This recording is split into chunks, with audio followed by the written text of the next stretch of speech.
ओम शांति। रूहानी खातिरी में आपका स्वागत है।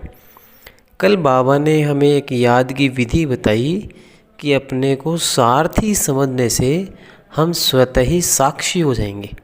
हमारे लिए देह से अलग होना, देह से न्यारा होना मुश्किल नहीं होगा जब हम स्वयं को सारथी समझेंगे।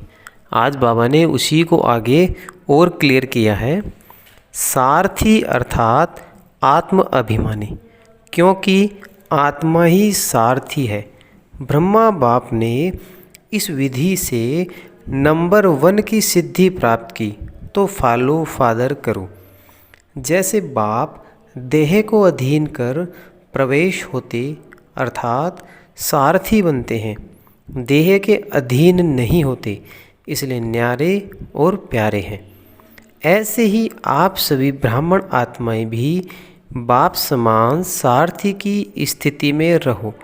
सारथी स्वतः ही साक्षी हो, कुछ भी करेंगे, देखेंगे, सुनेंगे और सब कुछ करते भी माया की लेप छेप से निर्लेप रहेंगे। बाबा ने कहा सारथी का अर्थ है आत्म अभिमानी। जैसे शिव बाबा परमधाम से जब धरती पर आते हैं, ब्रह्मा बाबा के रथ को अपना माध्यम बनाते हैं, तो बाबा को ये अनुभूति रहती है कि मैं इस देह से अलग हूँ, और बाबा इस देह का आधार लेकर अपना कार्य करते, और जब उनका कार्य हो गया तो बाबा उससे न्यारे हो जाते। अब बाबा कहते हैं ऐसी ही प्रैक्टिस, ऐसा ही अभ्यास हमें करना है।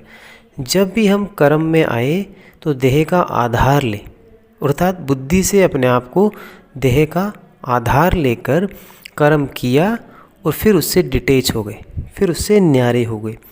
इस स्थिति को ही हम सारथी की स्थिति कहेंगे, और इस अवस्था में ही हम न्यारे और प्यारे रह सकते हैं।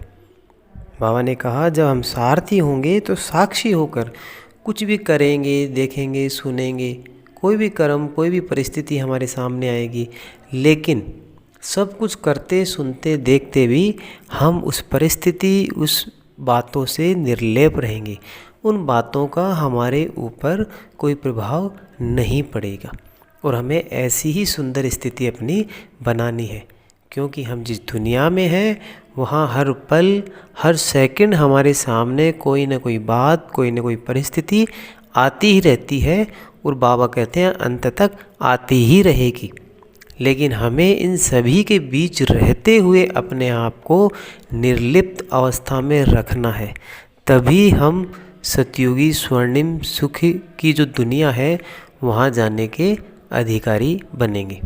इसलिए इस अवस्था को प्राप्त करने के लिए बहुत दिल से मेहनत करनी है, अभ्यास करना है, और इसी को अपना लक्ष्य बनाना है। अच्छा, ओम शांति।